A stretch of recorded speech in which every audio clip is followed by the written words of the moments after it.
DC জেনারেটরের একটি basic দেখব, সেটা হলো আর্মেচার রিঅ্যাকশন। তো এটা আমরা দেখতেছি জেনারেটরের ভিতরের অংশ, যেখানে দুইটা পোল আমরা দেখছি, এন পোল এবং এস পোল, দুইটা ম্যাগনেট।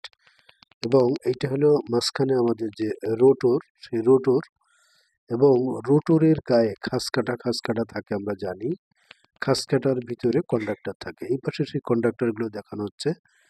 আবার এখানে যে আমাদের দুটো ম্যাগনেট ব্যবহার করা হয়েছে, এই ম্যাগনেটের ভিতরেও কিন্তু আমরা এখানে যে পয়েন্টার দেওয়া আছে, এটার মধ্যেও কন্ডাক্টর পেঁচানো থাকে।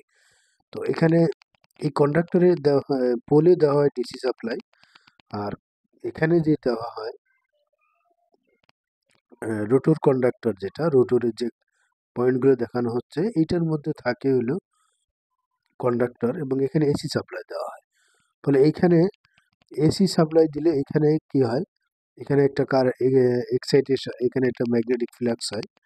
আর দুই পাশে যে আমার দুইটা পোল আছে, ম্যাগনেট আছে, এই ম্যাগনেটের একটা ফ্লাক্স হয়।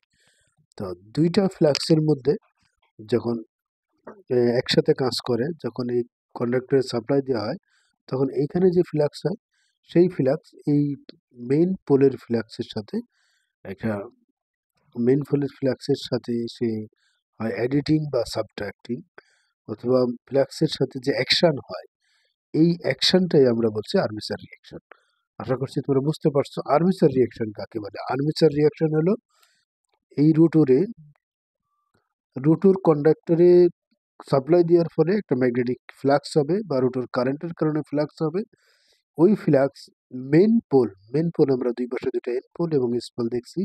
মেন পোল ফ্লাক্সের সাথে যে অ্যাকশন তৈরি করে, মেন পোল ফ্লাক্সের দ্বারা যে হয়, সে এডিটিং হবে, অথবা সাবট্রাক্টিং বলি, অথবা আর্মেচার যে রিঅ্যাকশনটা হবে, সেটাকে আমরা বলবো আর্মেচার রিঅ্যাকশন।